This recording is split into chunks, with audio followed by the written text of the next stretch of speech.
Good to see you. How are you doing? Yeah, not too bad, thanks. How's everything going on your side? Good week?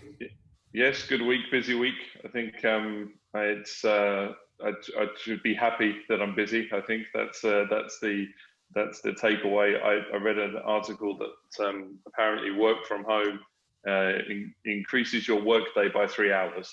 So I'm wondering if everyone else is also getting hit with those 3 extra hours a day, either in the morning or the evening. But yeah, busy, which is positive, obviously. And there's been a slight change, I'd say, in the last couple of weeks. So that's good. How about your week?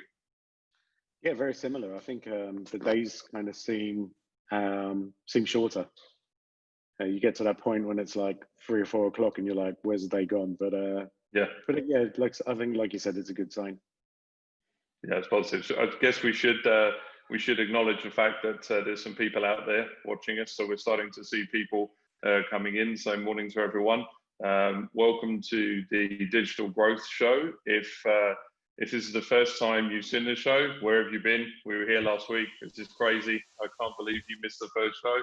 If you're watching the second show, that's great. Looks like we might be getting some fans, Amit, which is positive. Yeah, but obviously I was going to say, it's always good when people tune in the second week, right? Exactly. Yeah, that's positive, and we know that of the timing of this means that some people as well missed last week and they watched it on the catch up. So I think the question, I've been watching a lot of webinars, and the question that get asked a lot is it going to be recorded? Can I see it another time? Yes, obviously. So we do share this afterwards, and it gets posted online as well. So we can, the resources that we can bounce through. But ultimately, we may play with the times in the next couple of weeks, perhaps shift the day, the timing as well to an afternoon, because we realise this may encroach on someone's kind of day. But yeah, good to have everyone watching and on board. Yeah, excellent. Cool. So last week's show was really interesting. I think we got some really useful insights. So for those who didn't watch, we ran a number of sort of polls during the show. And I guess the one that took us possibly most by surprise was focused on marketing budgets. I think we all know that marketing budgets have suffered. Yeah. But I guess the extent to which they've suffered is what really kind of caught us by surprise. Yeah. So one of the questions that we asked was, how has your marketing budget been affected, since kind of the outbreak of COVID? And it was 50%. I think just over 50% had said that their budgets had been cut by over half. And then a further 50% of those respondents said that their budgets had been cut by over 75%. And I think that was just huge, right? Yeah, massive. Yeah. It's a huge impact, and we were good, obviously, 7-8 weeks into this. So I think at that point, most people have kind of had that impact. So there may have been some organisations, and I think we can dig into that. Some of the numbers we've got to show how there may have been a delayed impact for larger organisations, but still significant. Yeah, absolutely. And I think the challenge was people didn't know how long this was going to last. So obviously those could have skewed those numbers as well. But yeah, I felt that when we kind of reviewed this afterwards, that this was a topic that we just needed to explore much more, right? Yeah. And I think not just sort of explore it in terms of, okay, great, budgets are going to be cut, so what do we do? I think there's kind of a bigger impact, kind of more kind of far-reaching consequences of marketing budget cuts, not just for companies but also for employees, right? Yeah. And I think we should really kind of touch on that. So, I guess when we kind of look at the impact of budget cuts, typically that means that, potentially there's less work that needs to be done, or vice versa. But the reality is that if your employer or your company is cutting marketing budgets, then, I think that raises a number of other questions, right? How much do they value marketing input? I think at a time when everyone kind of needs more business, to cut perhaps, the feeder to that new business, what does that kind of really say? And I guess, when we want to kind of look at things from a kind of employee perspective, I think a lot of this comes down to job security. Yeah. Right. You know, you know, does that mean that, you know, the next thing to be cut is you know, marketing professionals within an organization? You know, I guess we don't know, but I think that's a concern. And I think, you know, this is something that we need to look at, right? Yeah, I think the wider impact as well within an organisation perhaps may not be felt. Perhaps there are individuals within the organisation that feel the marketing spend has no correlation to you know, their activity, because they may be thinking, well, I don't really know what marketing does or what it really brings to the table. So I think not only in the marketing environment, but sales is impact, ownership across the board. So yeah, I think that security of individuals is something that needs to be looked at. Yeah. Yeah, no, I agree. So I think I think on that note, let's kind of ask our kind of audience here, and let's see what they, you know, what they're kind of feeling right now. Yeah. So again, guys, if you know, if you didn't really tune in last week or you didn't see the show, you know, we tried to make this as kind of interactive and engaging as possible in terms of asking your opinion, asking for your contributions. Yeah. So I'm going to launch a first poll, which is basically, you know, doing exactly this. And the question is really about your kind of job security. So, you know, whether you're a marketer or whether you're not, you know, how concerned are you about your kind of future prospects with your current employer? And if we can start to, yep, brilliant. We're starting to see some of the answers coming in. So we'll keep that running for another sort of 10 seconds or so. So if you haven't answered, please do. Yeah. Yeah, and as Amit mentioned, there's a couple of you know, kind of things that we're going to run through every week, and we use these polls not only to, you know, get your feedback and really kind of understand who's there, because ultimately this show is for you guys, but also we use these polls to determine what we're going to talk about the next week as well. So, you know, we want to make sure that what we're talking about is relevant and in the now, as opposed to, you know, building out an agenda for the next 10 weeks. Which may not be relevant to the circumstance. Yeah, so I've got the answers on the screen now, and I'd say aside from 27% of you who are not concerned, you know, great. I mean, you guys I think are lucky ones at the moment. So we're nearly 75% of people saying that they're either slightly concerned, very concerned, or they've already been let go. I think this kind of tells us a lot.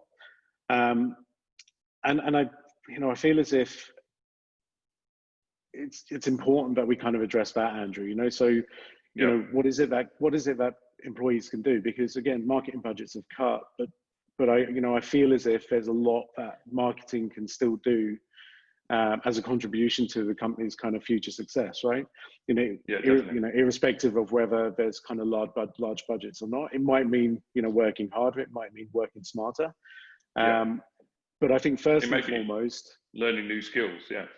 Right. And first and foremost, I think it's important for employees to be able to stand out and give themselves an opportunity of, you know, being able to contribute, because, you know, I think that the scary sort of, you know, consequence of all of this is, you know, marketing is the next person to be let go, you know, and I feel as if, you know, there's things that employees can do that really kind of make themselves sort of stand out. So, I mean, kind of any kind of thoughts on that perspective, Andrew?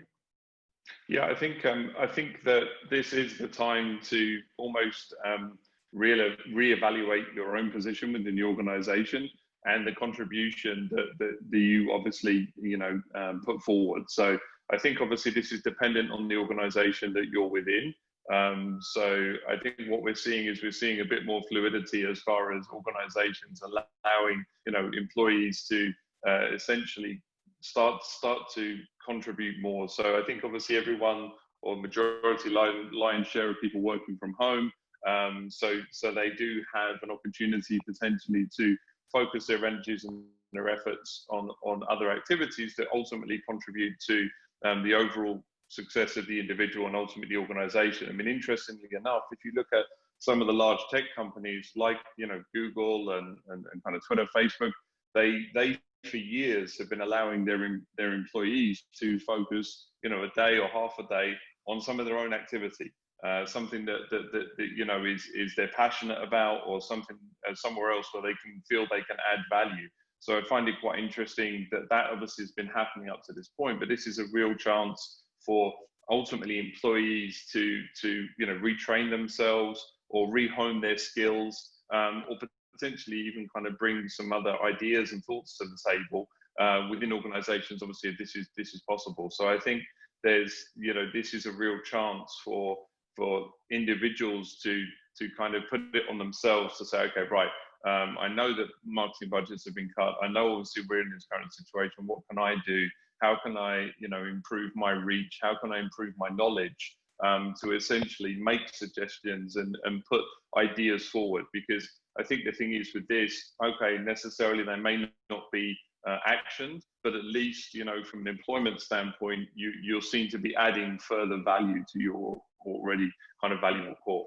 I mean, what do you think?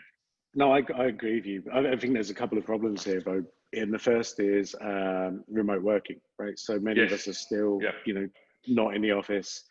We're not visible to potentially employers. And there's a real danger of kind of being, out of sight, out of mind, right? With all of this that's going on, especially if there is no kind of marketing budget out there. I completely agree with you in terms of, learning new skills, how, making yourselves kind of stand out.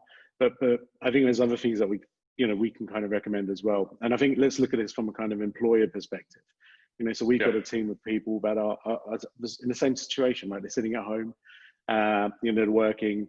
And we always, I guess, see a trend of, the people with more kind of, extrovert personalities, the guys who are kind of very comfortable jumping in front of a screen, who are quite vocal in the office. I think they kind of remain so, in their kind of remote environment. Yeah, in a remote environment, yeah. Right.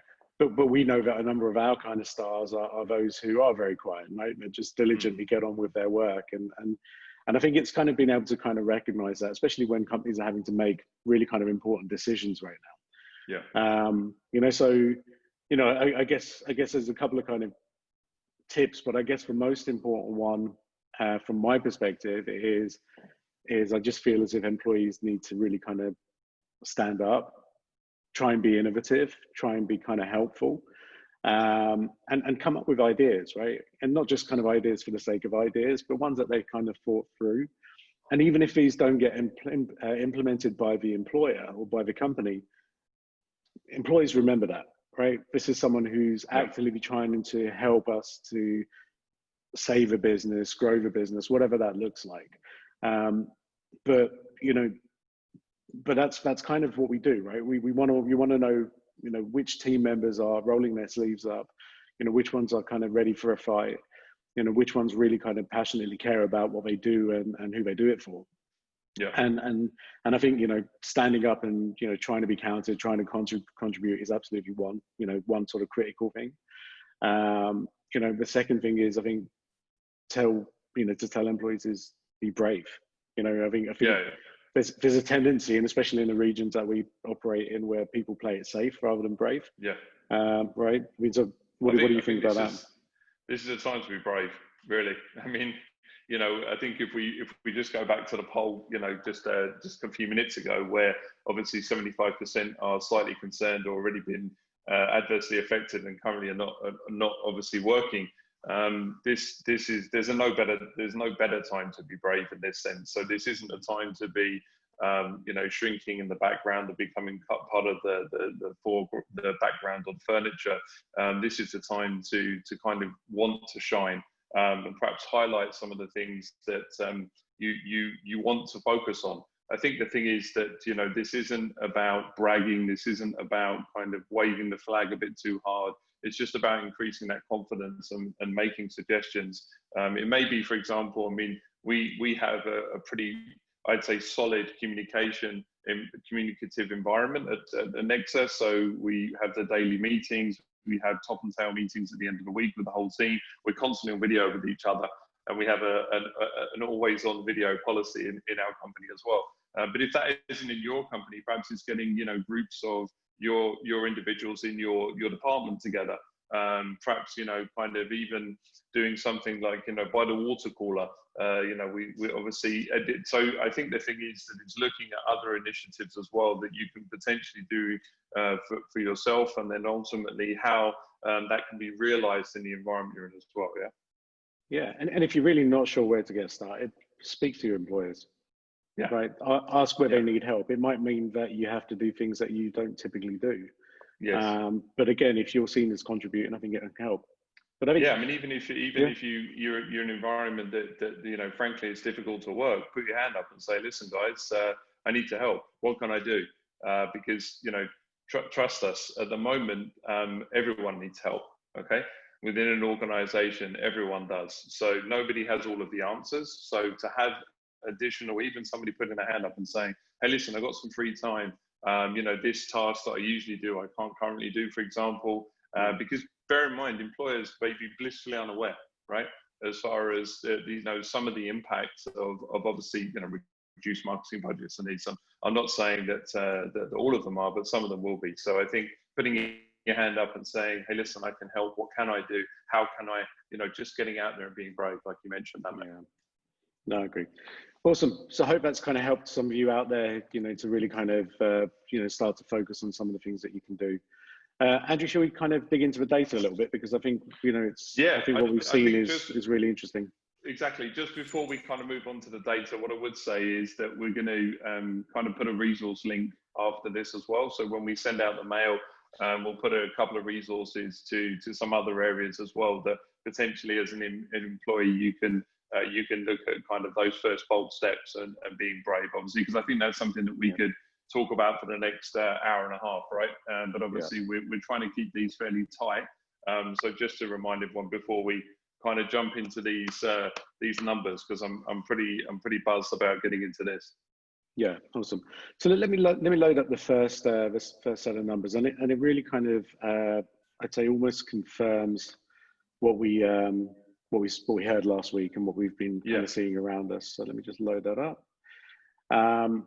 And this was connected to ad budget, and I think this was really interesting. So just before I kind of move on, these numbers and all this data has been provided to us by HubSpot. And HubSpot have created over the last couple of months a really kind of useful information resource where they've collated data and insights from about 70,000 customers globally. And so there's a lot of data and a lot of kind of really kind of useful information that we've got access to. And it's really kind of helping us to kind of understand not only what's going on around us in the regions that we operate, but what's going on elsewhere, right? Are there kind of, trends that we can kind of pick up on? Are there, countries or regions that have sort of coped with this better and they're, they're in a seemingly different place to the rest of us? So, and again, I think in our kind of resource notes, we could share the link to some of this data as well. But what we'll do is we'll kind of run through a couple of the important things here, Andrew. And I think we'll just kind of duck in and out of the data itself. Yep. Yeah, because I think one of the things we mentioned as well, the first week preloading, which isn't death by PowerPoint. So we're not slide-tastic. We're not going to be, and obviously, I mean, we're starting to build a fan base, Amit, and they want to see our face, right? So yeah, we're ducking in and out of the slides. Honestly, Andrew, I think we're all tuning in to see how long your beard gets, but we'll, that's another topic. Yeah, it's used as a yardstick now, right? I've got a beard, but I haven't got an Andrew beard. Yeah. I've heard that from people, and it's scary every time that happens. That you're now the global benchmark for beard length. We're in a scary world. Anyway, so perhaps we should do a chart on my beard length. But anyway, yeah, back to ad spend. Yeah, I think if we look at sort of March 30th is probably the peak of your beard. I think if we look at it from that perspective. But anyway, so what this data tells us here is that from January, so HubSpot decided to look at this data kind of pre and post COVID, and they wanted to kind of look at maybe January as that kind of benchmark. And then what we were seeing was quite a nice trend up until sort of the middle of Feb, where ad budgets were sort of increasing. And then obviously everything sort of fell off a cliff in March in terms of expenditure. And I think what's interesting here is, like I said, if we look at the 30th of March, that week is really where things were perhaps at their worst in terms of ad spend. Perhaps sort of immediate cuts were put in. But what we're seeing now over time is a slight sort of upward trend where there seems to be more people spending money, and it'll be interesting, I think, to keep an eye on that. I mean, this was just good to see from a confirmation perspective, Andrew, but I think what kind of interested me the most is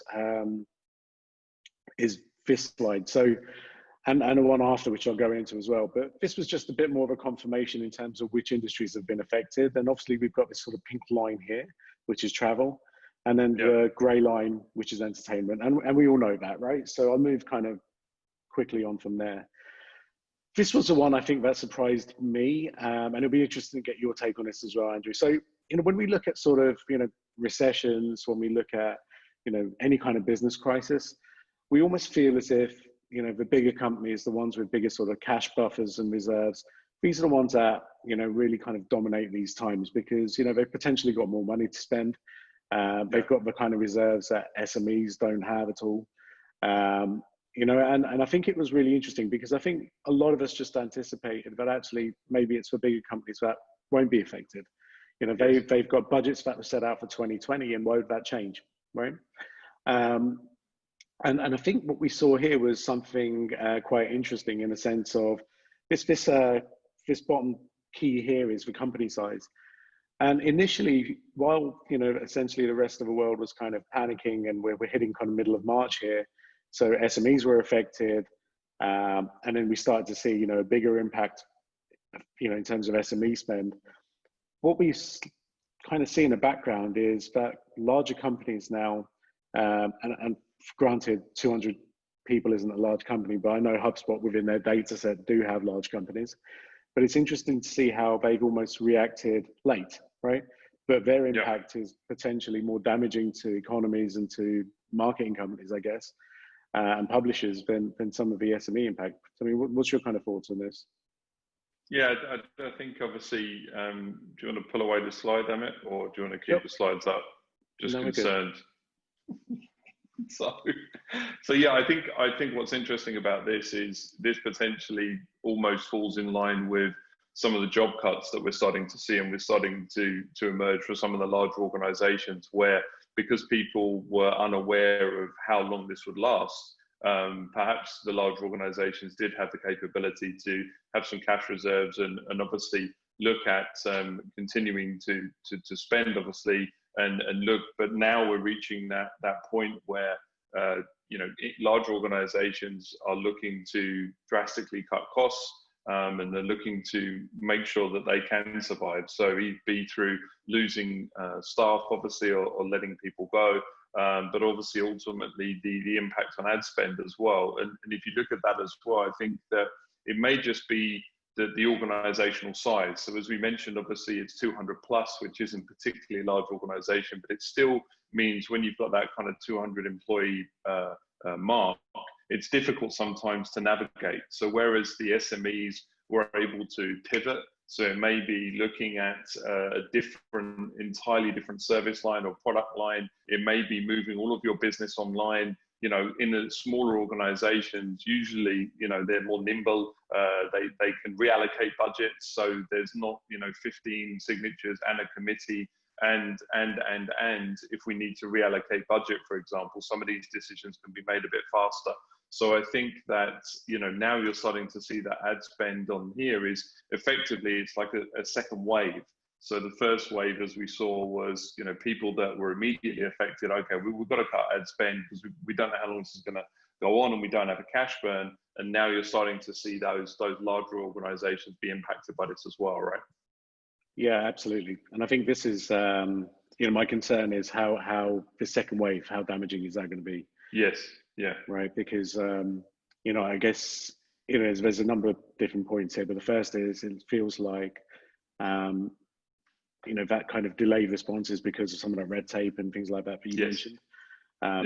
But have these large companies completely underestimated the impact of COVID on their businesses?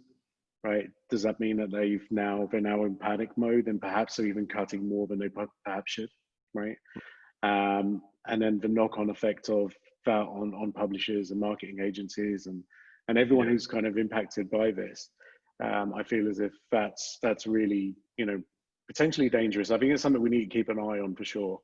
Yeah, and we'll see that in the next few months I think, you know, what obviously we're going to be referencing this data on a weekly basis. So I think the thing is we're going to start to see, you know, perhaps in a month's time, see where we are then as far as has the impact been felt. So we asked this obviously last week as far as marketing spend and marketing budget.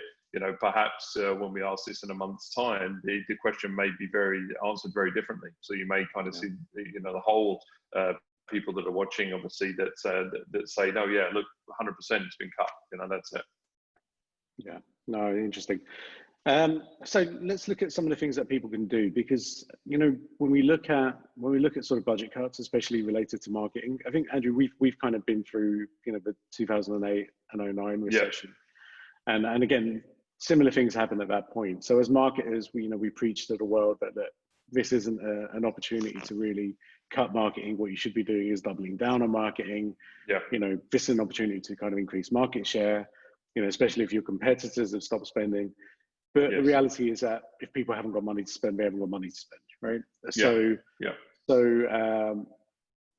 you know, where can people actually have an impact still from a marketing perspective, right? And I think what HubSpot have done is they've provided some really interesting data and insights, again, that kind of guide people. So I'll just pull up the next set of data. Second. And this one I think is pretty close to our heart in terms of, you know, sales emails. So HubSpot have a way of kind of differentiating and defining sales emails versus marketing emails. And they define kind of sales emails as both kind of cold or coldish emails, you know, that you're kind of sending to an audience, you're trying to tell them what you do. And then the kind of main objective of these sales emails is really to trigger a response back, right? So that, you know, your sales team now have something that they can work with and communicate with. This data is really interesting. I think if you look at it in terms of, you know, sales emails, I guess looks like they're potentially kind of on the decline. And then obviously I think as a consequence of even marketing budgets being cut, there's been a huge increase in the amount of you know, sales emails that have been sent out, right? I mean, if you look at that data, I'm kind of amazed by it, especially when we're talking about, you know, upwards of sort of 75% of an increase. But the bit I'm kind of fascinated in, and again, Andrew, it'd be good to get your insights on this, is that purple line is showing that the number of responses are declining, right? So, you know, as a percentage of emails sent, you know, what does that tell us? What does that show? And what do people need to do to be kind of smarter and get around this? What do you think? Yeah, I think you know, obviously, so I mean, stats don't lie, data doesn't lie. So as much as we may be, you know, sales teams may be encouraged to perhaps double down their efforts. So reach out to your customers, reach out to your prospects, you know, cold, warm, whatever. You know, get the messaging out there. We're seeing that the open rates here are obviously, or the response rates are, sorry, I shouldn't say open rates, I should say the response rates are lower. Now, obviously, we understand that at the moment, there may just be a lack of funds, so people may not necessarily be able to respond positively, so they would rather not respond than saying, listen, you know, no, I don't have any budget, I don't have this, I don't have that. Open the window, open the door, look outside, you can see what's going on. So there may be a consequence of that. I think that also if these sales emails are not, you know, thought about as far as how you're communicating with that potential prospect, I think that has a kind of challenge associated to it as well. So for example, what we've started to do is we've ramped up all of our video activity. So when we are communicating out there, and we've communicated, obviously certain sales emails still have to go out. We haven't necessarily increased, but what we have is we've changed the type of communication. So we've tried to make it more personable. We've had a video. We're using Vidyard, which is a company that allows you to record video, embed it in an email. And I'd say that I'm seeing, and so the rest of the team is seeing, a better response rate.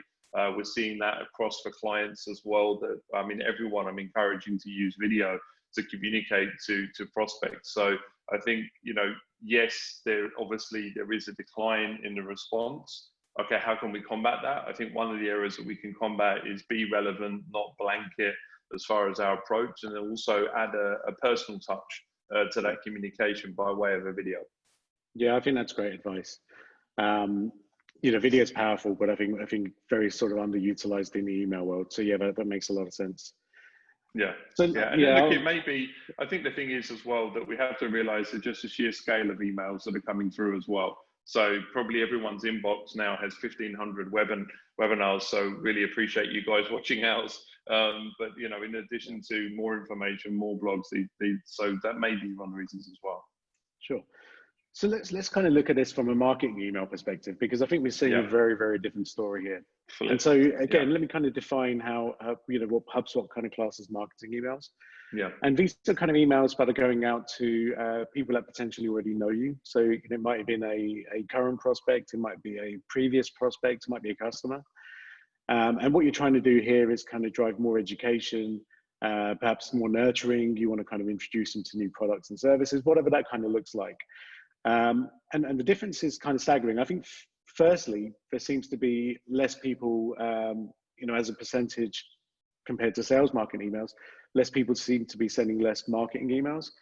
You know, the increase in sales emails were, you know, upwards of nearly 75%. Yeah. Right. Yeah. Here we're seeing something closer to around a 30% increase. And I think it's really interesting because, you know, the open rates are substantially different. And so, you know, and I guess that comes down to people having maybe perhaps a little bit more time. Yes, they're getting more emails and they seem busy, but they're at home. They're not, you know, they're not on the road. They can kind of spend, you know, 10 seconds reading a quick email. And I think people are perhaps more interested in kind of educating themselves further and kind of learning more as well. So, you know, I think if the email has the right kind of content, I think that adds kind of, you know, really kind of strong value. But Andrew, do you know what I mean? Let's share with everyone what we've been doing. I think because, you know, we've seen something very similar, I guess, right? Yeah, I think, I mean, just before we dive into what we've been doing, I think the other thing is, as you mentioned, that also where people are opening emails. So because we're working from home, we're spending more time on our desktop, on our desk, you know, as opposed to potentially, I mean, you know, I don't know how many other people kind of pick up their mobile at a set of traffic lights and kind of open their inbox and see and glance and skim, versus obviously spending the time to read and also just research more as well. So I think that also has an impact on the open rate. It has an impact on what people are doing with those emails. So you're seeing, you know, that there's an open rate and there's an action on the back of it because people have time. Like you mentioned, they have time to do a bit more research. They have time to kind of look, and that may be just down to time in the sense of, you know, lack of office distraction. I think, you know, there's definitely, when obviously people are walking around or talking or you're getting up making coffee, and as we said, more people are spending 3 hours on average more in the day. Yeah. So sorry, back to kind of what we're doing from a content perspective and what we're doing. So I think the thing is that, you know, our kind of activity from the marketing spend has been, from a marketing perspective and emails, has been really focused around content and, you know, generating content, right? I think we're using obviously email, we're using our website, we're using our social channels to effectively distribute content that we're producing, either through written content or video content, essentially around similar scenarios like this, real world advice, things that you can do, practical activity, really just out there to help. So I think we took a conscious decision on that, right? Yeah, absolutely. And I think that's part of this. So, you know, especially if you're engaging in kind of an audience that already knows about you, it's how you can add value to what they're doing right now, what they're going through. And I think, we've definitely done that. I think one area to also kind of talk about is this webinar, right? So this kind of growth show that we put together. We've spent no money on this aside from a Zoom license, right? In terms of any advertising, we've not decided to grow the audience. What we've decided to do is leverage our existing audience, and you know, we've got a database of, you know, customers and clients, prospects, you know, former prospects that perhaps didn't convert. And all we've done is we've told them about the show. We've obviously sent some emails, marketing emails based around that, telling them what they should expect within the show. And I think what's surprising is, well, we've had really good registration numbers, you know, in the hundreds for both weeks. But actually, through those emails, we're seeing a number of these people seemingly forwarding those emails onto friends, colleagues, you know, people who they feel this might be of interest to. And 30% of the people that we're seeing registered for these events are actually people we've never even come across, right? They're unknown to us, they're not on our radar, they're not on our database. And we've done a couple of LinkedIn posts again, but we've not spent any money on this. So I think it is really kind of looking at what data you have, having a tool to basically, you know, be able to dissect that data. You know, we use obviously HubSpot for that, but it would be really useful, I think, for people to kind of really look at that and saying, okay, where can we add value and on what channel? You know, so I think that's quite interesting in terms of an approach. The other area, and Andrew, you touched on this, so which is why I want to kind of go into it. Website traffic. So again, we're all at home. We're, you know, remote working. We're in front of our laptops pretty much all day rather than mobile phones, which might be the case for people that are kind of out and about all the time. But website traffic has increased, and you can see a very sort of clear trend from sort of mid-February upwards. You know, where, you know, essentially people are getting, you know, more visits to their website, and I guess it comes down to, you know, what they do about traffic, right? So, you know, again, Andrew, what do you kind of think here? I mean, I wouldn't mind just throwing it back to you, mate. I mean, let's talk about our traffic, right? So, I mean, you know, I mean, at the moment, do you want to share with everyone kind of how our traffic has changed? Yeah, so it's actually really interesting. Look, we're kind of numbers people, so we kind of obsessively look at this. So if the difference in traffic between February and April was about 90%. So we had a 90% increase in traffic between those months. And again, that's without spending money. We're not huge spenders on advertising anyway, you know, rightly or wrongly. We've got such a strong sort of organic base. We're pretty visible. So we didn't suddenly start spending more money on sort of driving people back to the website. But what worked for us was content. So we've always created, you know, I'd say good quality content, and maybe not in the right volume. But what we did do in February, March, and April was create kind of more volumes or greater volumes of higher quality content. And that content has really had an impact, especially where we've sort of collaborated with people in the UK and people in the US again, to produce these things. So it's been good for us. But just one more thing, sorry, mate. Is what I'm not saying, and it's important to know this, is because we've had almost double the amount of people coming onto our website, we've had double the amount of leads that have come through, right? Because that hasn't happened. And it hasn't happened, and I'm perfectly fine with it, because, you know, I think you mentioned earlier, you know, people possibly haven't got the money to spend right now. But the fact that they're still conducting research, reading our content, and doing it in our environment, which is our website, I'm more than happy with that, right? So even if we had the same amount of leads, I'd be okay with it, right? Because I think as things kind of improve and develop, we've played a part in the education of that person. And that stands us, I think, in much sort of stronger stead moving forward. You know, we should have built some trust and credibility with people on the back of our efforts. Yeah, I think we've worked hard as well to generate content that isn't generic. And by that, I mean, there's some incredible content out there that people are putting forward as far as, you know, how to, you know, build a better website, how to improve your social presence, all of these, you know, there's some phenomenal content creators that are producing good quality content. What we decided is go about it a bit differently as far as the type of advice and the type of content that we wanted to create and also populate and push out there. You know, back to this digital growth show that we're doing, this was very much on the back of, okay, well, let's do something in the now, let's add value. And again, you know, we've obviously been honestly, genuinely surprised and and kind of humbled by the response just on 2 weeks. As Amit said, registrations in the hundreds, and because we're super analytical guys as well. I think Amit would probably say he's a bit more obsessed with this. He went back afterwards to see how long all of you actually watched, the webinar for last time.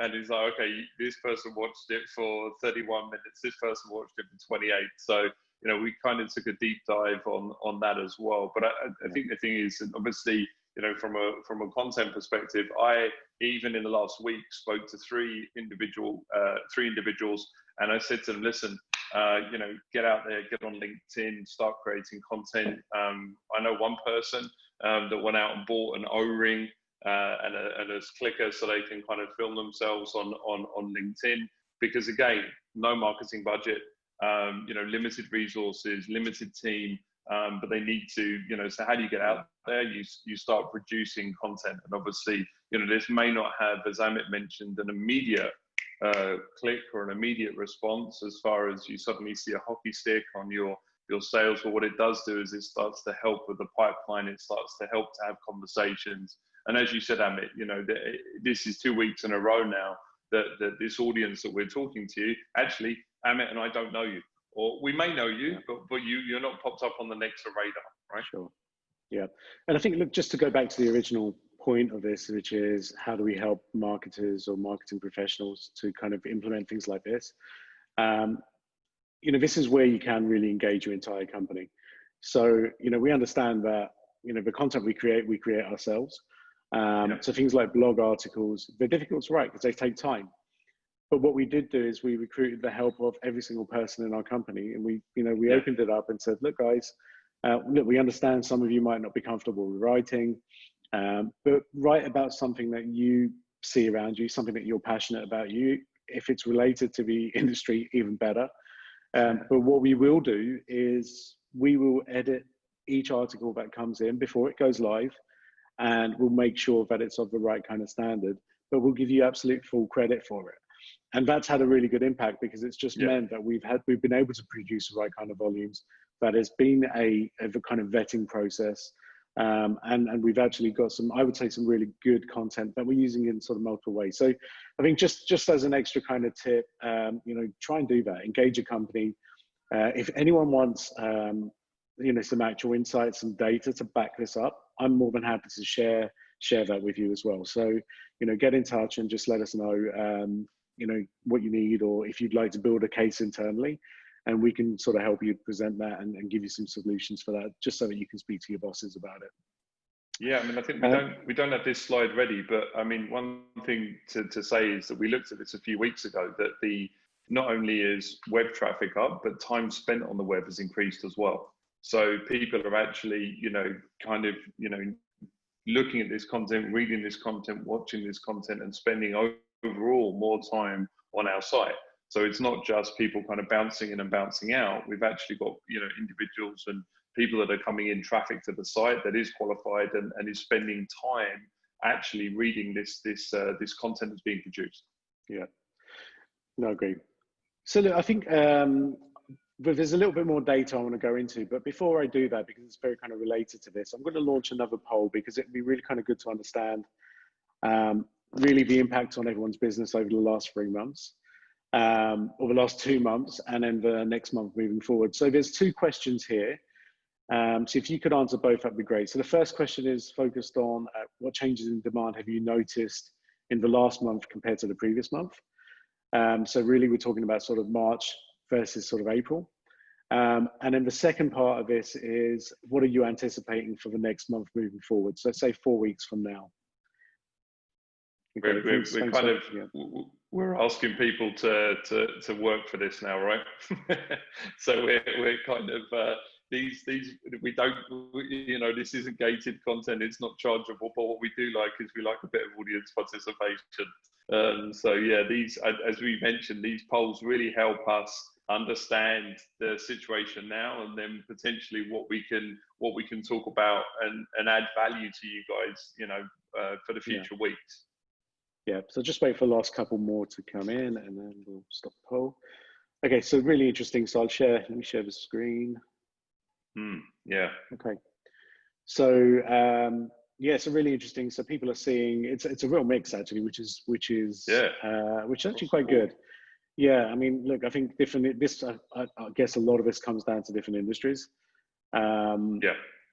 But yeah, I mean, for those who are saying that they're going to see a substantial increase, that's brilliant.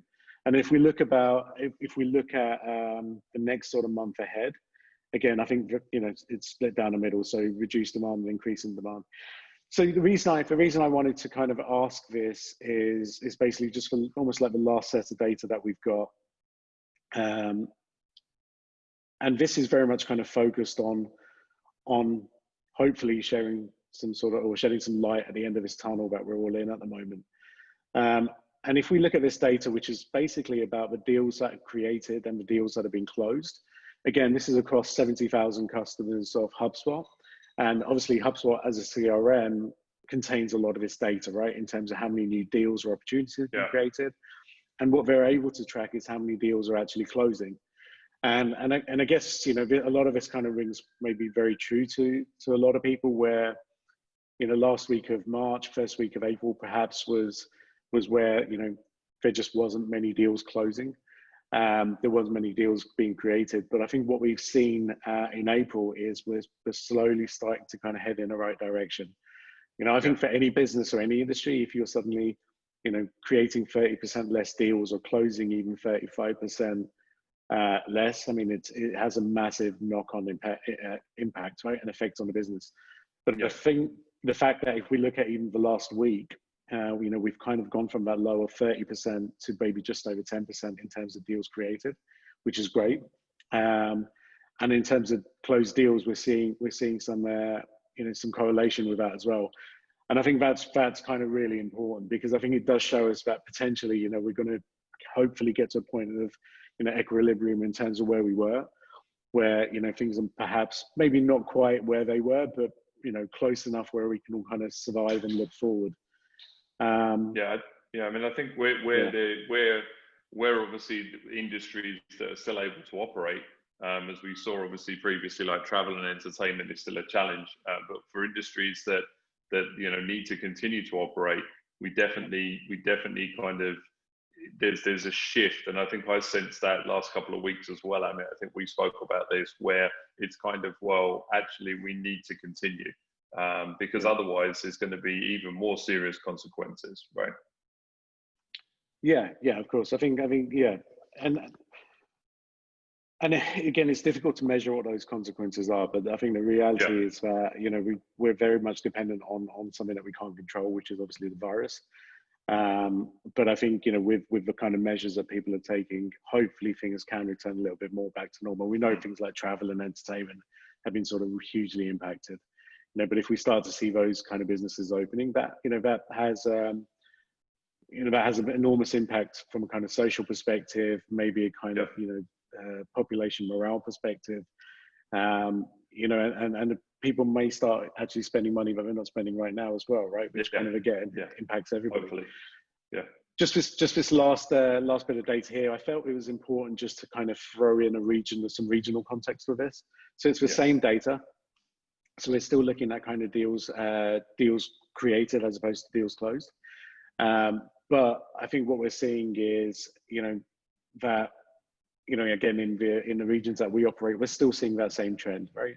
So, for example, in Europe and the Middle East, we're seeing, kind of like an upward trend in North America, and, and for all of the, Trump's criticism, the fact that he's possibly opening things up faster than, perhaps they should, North America has had, quite a big revival in terms of, deals that are now closing again.